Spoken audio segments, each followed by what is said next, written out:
Hello everyone, welcome to प्रेपनेशन। आपका 7 अक्टूबर के करंट अफेयर्स में स्वागत है। आज के जितने भी इंपॉर्टेंट करंट अफेयर्स के क्वेश्चन हैं उसको हम इस लेक्चर में कवर करेंगे। तो चलिए फिर वीडियो को स्टार्ट करते हैं।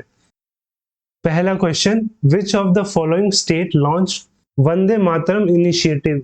निम्नलिखित में से किस राज्य ने वंदे मातरम पहल शुरू की है? तो शुरू किया है option C Maharashtra. Option C Maharashtra.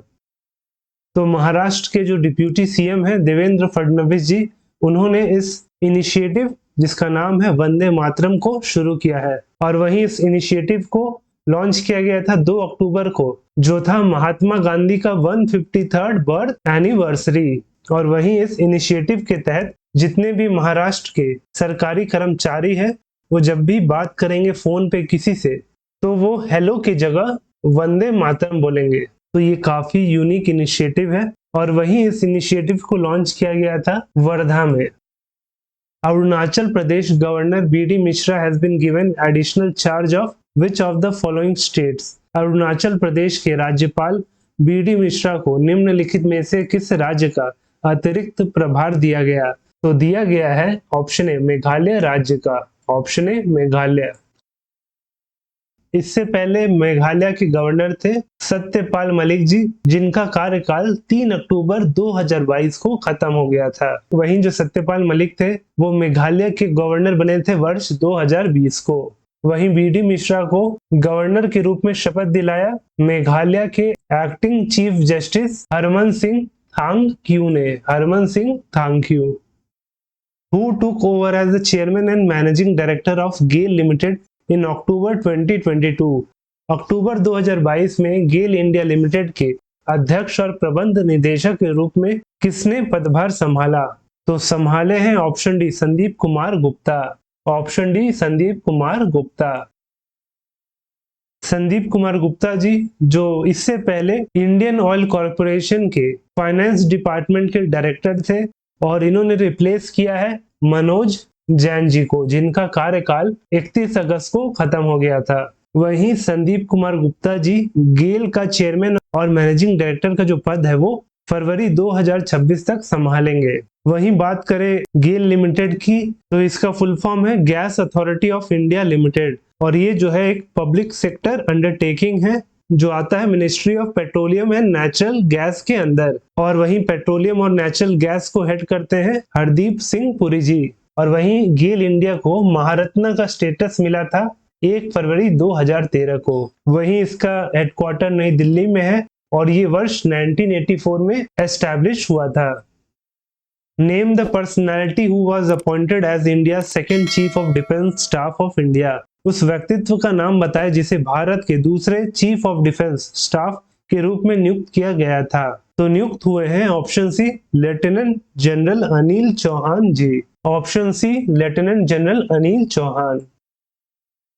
Anil Chauhan जो कि मिलिट्री एडवाइजर है नेशनल सिक्योरिटी काउंसिल सेक्रेटरीट के और इसके साथ ही फॉर्मर ईस्टर्न आर्मी कमांडर थे। और अब इन्हें केंद्र सरकार ने नियुक्त किया है as chief of defence staff. तो ये दूसरे व्यक्ति हैं जो इस सीडीएस के पद को संभालेंगे। वहीं इससे पहले थे जनरल बिपिन रावत जी, जिनका पिछले साल दिसंबर में चॉपर क्रैश के कारण उनका निधन हो गया था। और वहीं जो चॉपर क्रैश हुआ था वो तमिलनाडु के कुन्नूर में हुआ था।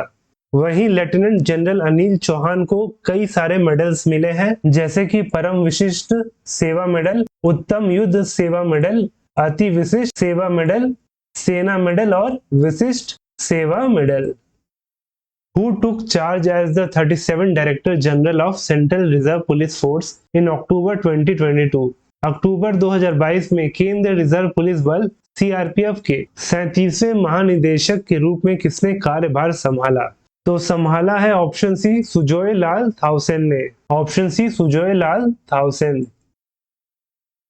तो senior IPS officer Sujoy Lal Thaosen ने 3 अक्टूबर को चार्ज लिया as 37th director general of central reserve police force. वहीं इस पद पे ये नवंबर 2023 तक बने रहेंगे।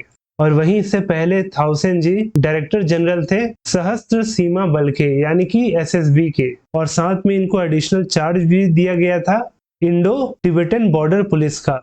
और इसके साथ ही जो अनीश दयाल सिंह है उनको नियुक्त किया गया है as new director general of ITBP यानी कि Indo Tibetan border police.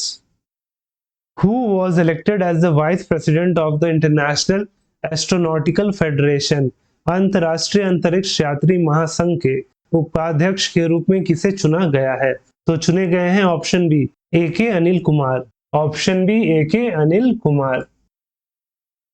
Doctor AK Anil Kumar जो कि सीनियर साइंटिस्ट है in Indian space research organisation यानी कि इसरो में। वहीं इन्हें पेरिस में चल रहे कॉन्फ्रेंस जिसका नाम है इंटरनेशनल एस्ट्रोनॉटिकल कांग्रेस, वहां पे इनको वाइस प्रेसिडेंट चुना गया है ऑफ इंटरनेशनल एस्ट्रोनॉटिकल फेडरेशन। और ये जो एस्ट्रोनॉटिकल फेडरेशन है इसमें कुल 12 वाइस प्रेसिडेंट को चुना गया था जिसमें भारत से डॉक्टर AK अनिल कुमार जी भी है।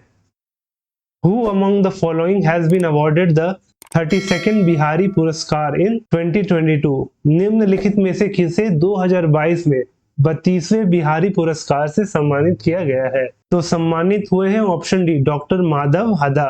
Option D doctor Madhav Hada. तो माधव जी को 32वां बिहारी पुरस्कार दिया गया है for his 2015 literary criticism book और उस किताब का नाम है जिसके लिए ये पुरस्कार मिला है वो है पचरंग चोला पहर सखी री। पचरंग चोला पहर सखी री। और ये जो अवार्ड है ये KK बिरला फाउंडेशन देता है और वहीं ये अवार्ड हिंदी पोएट बिहारी लाल जी के नाम पे रखा गया है। और ये अवार्ड दिया जाता है उन ऑथर्स को जिन्होंने लास्ट 10 साल में हिंदी या राजस्थानी में इन दोनों भाषाओं में कोई भी बेहतरीन पुस्तक प्रकाशित की हो। और वहीं इस अवार्ड के लिए 2.5 लाख रुपए और एक सिटेशन दिया जाता है। इन स्वच्छ सर्वेक्षण award 2022 Which of the following city adjudged the cleanest city of India? स्वच्छ सर्वेक्षण पुरस्कार 2022 में निम्नलिखित में से किस शहर को भारत का सबसे स्वच्छ शहर घोषित किया गया है? तो इसका सही आंसर है option C Indore. Option C Indore. और इंदौर शहर को ये स्वच्छ सर्वेक्षण अवार्ड जो है यानी कि क्लीनेस्ट सिटी का जो अवार्ड है ये एक बार नहीं, 2 बार नहीं, 3 बार नहीं, ये लगातार 6 बार मिल चुका है। वहीं दूसरे नंबर पे सूरत था तो तीसरे नंबर पे नवी मुंबई था। वहीं बात करें बेस्ट परफॉर्मिंग स्टेट्स की तो स्टेट में भी नंबर 1 रहा है मध्य प्रदेश। वहीं दूसरे नंबर पे छत्तीसगढ़ और फिर महाराष्ट्र।